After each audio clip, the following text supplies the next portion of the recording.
guys, and today we'll be studying making of a 2D game. So there are two ways to go about it. You can use the tile-based workflow or the sprite-based workflow. The tile-based workflow is used when you just lay tiles to make your level, and therefore it makes it really easy and not really time consuming. On the other hand, sprite-based workflow, it could be a bit time consuming, but it's not really that much. Sprite-based workflow is where you can place sprites or images all around your level freely, so your level can have more detail. So we can just start making the game now. So what you need to do first is you need to download Unity Hub. I'll have a link for this in the description. You can press get started. You can go to individual, and I recommend doing the personal plan, and I press get started. You can press start here, and you can press agree and download. Now it'll download, and so you have our Unity Hub set up, and you can go in, you can double click it, and now it'll ask you to drag Unity Hub into your applications folder. After you do that, it should be in your applications folder and you should be able to open Unity. Now open Unity. Oh no. So you can open Unity, and you can press new. But if you press new and you just install Unity Hub, you're not going to be able to do it because you won't have any versions of Unity installed. So you're going to press add, and you're going to choose the latest the version of Unity that you want to download. Personally, I would recommend downloading the latest version, in my case the 2020.10 F1 version, but I already have the 2019 version, as you can see right here, so I'm not going to download that. And yeah, I'll just press new. After you've downloaded your version, you can press new, and today we'll be focusing on 2D. I'll just call this Unity 2D example, if I can spell it right. Okay, and now that should create a new project in Unity. It is just loading right now. Okay, so when you get in Unity, this is what you're going to have. So you're going to have a sample scene with a main camera in it. You're going to have this box which represents what will be in your camera view, and you can adjust the background color right in here. And by default you will have the asset stored. If you do not, you can go up to window and you can press asset store, or otherwise command 9 on Mac or control 9 on Windows. So we have no assets in here, and what I like to do is I just like to push that up a bit and push it in a bit. Actually push this down a bit more. Okay, there we go. And as you can see, you can customize your layout anytime, but if you want to go to layout, you can press default and it'll just get you back to the default layout. Now we can go to our asset store, we can go into search, and we can press the Sunnyland assets. That's what I'm going to use for this. There will be a link in the description to download. So I'm just going to press Sunnyland. Down here there should be a download button, but I already downloaded it, so it's going to say import for me. I'm just going to press import. It's collecting my content. I'm just going to press import again and it should come up.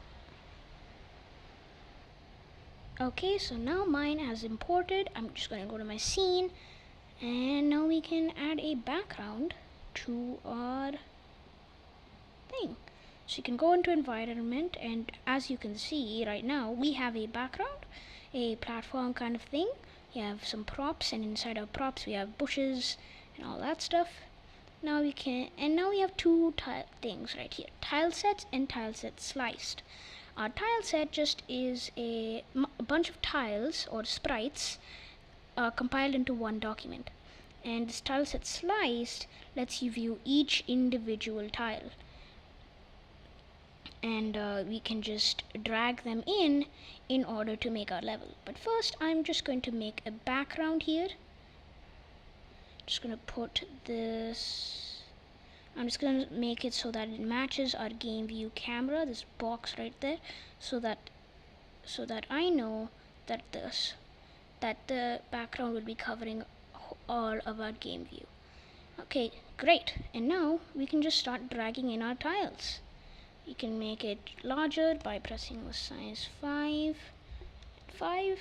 but notice we cannot see it. The reason we cannot see it is that our background is it's in front of it. So what we can do is we can do this. There are two things we can do to make this in front of our background. One thing we can do is we can make the order and layer increase. Any value above 0 should do. And now when we reset the background, now we can still see it. Another way to do it is we can select our background and add a new sorting layer. We can just go under sorting layer and press add, and now we can call this one background, and we can drag it above it so that the background layer is behind our default layer. So we can press background, you can go to sorting layer and press background, and now we can see it. Now we can keep doing this. We can just drag another tile next to it. Maybe you can make a level. And I'll show you a trick that I sometimes use when I'm using the sprite-based workflow. I just focus in, I just take a pair of 2 tiles, just put them right next to each other like that. Then I click, hold shift and click the next one, and that selects both of them. Then I press Command D or Control D on Windows to duplicate it, and then I just move it, and now I have a 4 block platform. And now I can select all of this, press Command D, and now I can make different platforms. Command D, I can make more.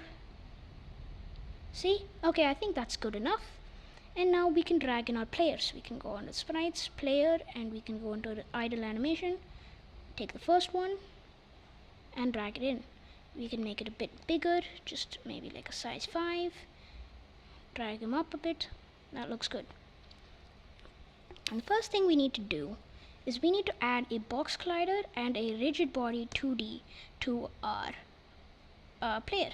So you can go to physics 2D and we can add a box collider 2D. We can edit this collider and we can just make sure that it fits our player. Sometimes you can leave parts out, but that's just the parts that will not collide with anything else, any other of your tiles. So if you don't want, let's say I didn't want his tail to collide with anything, like it could just go through it or go over it, I would just exclude the tail and the box collider.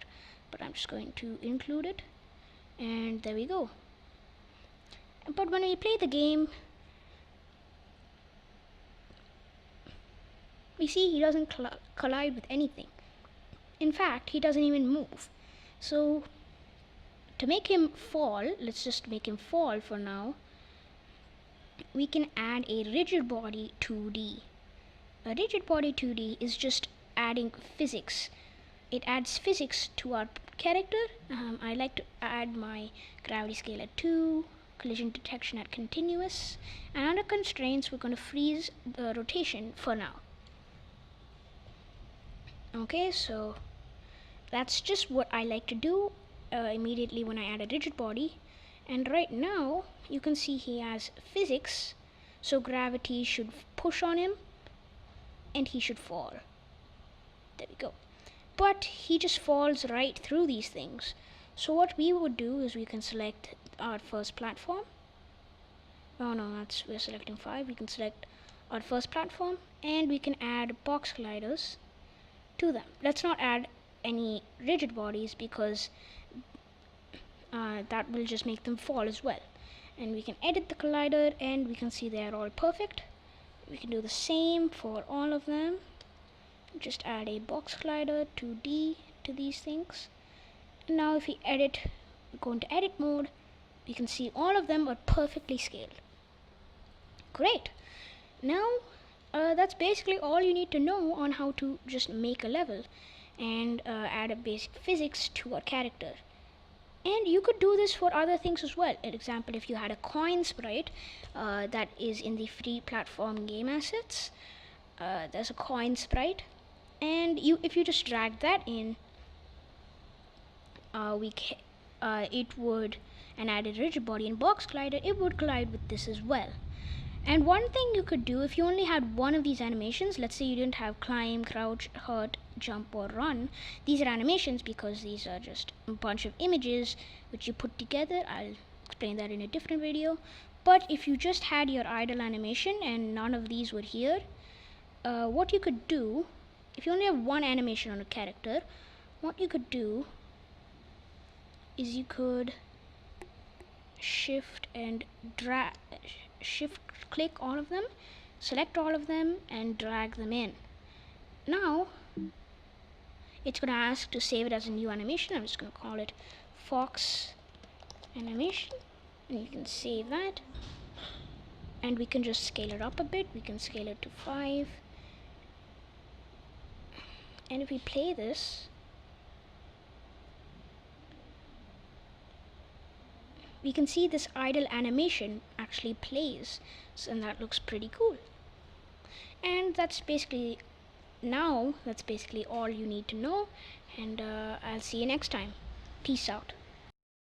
And tricked you there, didn't I? You thought I would just skip the tile-based workflow? Well, that's not happening. Okay, so what you want to do first is you want to open a tile palette, and I'll show you why later. You're going to go into Window, 2D, Tile Palette, and it's just going to pop up here. I'm just going to dock it in here, and we can switch between our scene and our tile palette. Easy. So I'm just going to I'm not going to remove these tiles, but I'm just going to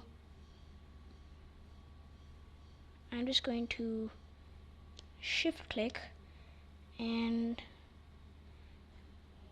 move the X position. Oh wow, never mind. I'm just going to shift click and move all of these out of the way so that they don't bother our sprite based workflow.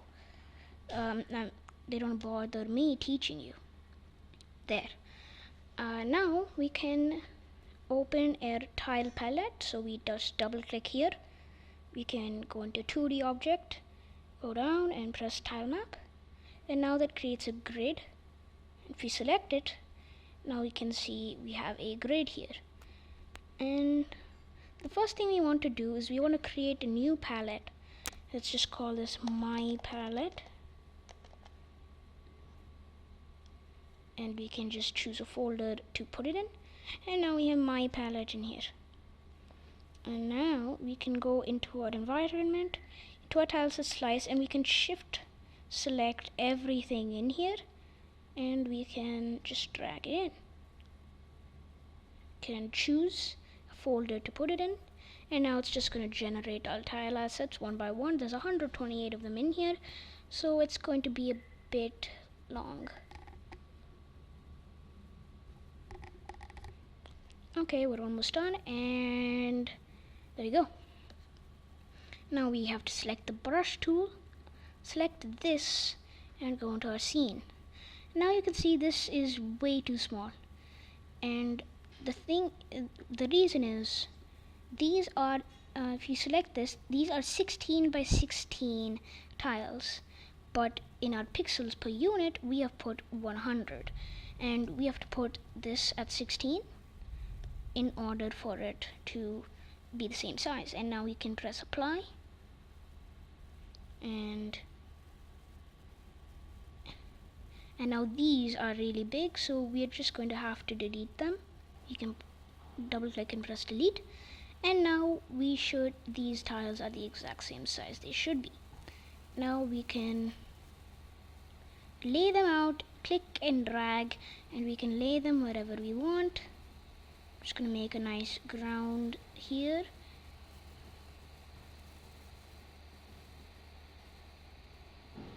We can click and drag, and there we go. See how easy that is? We just made a ground sprite in like less than 10 seconds. Now we can add some platforms, floating platforms up here. Maybe another one right there, and another one right there.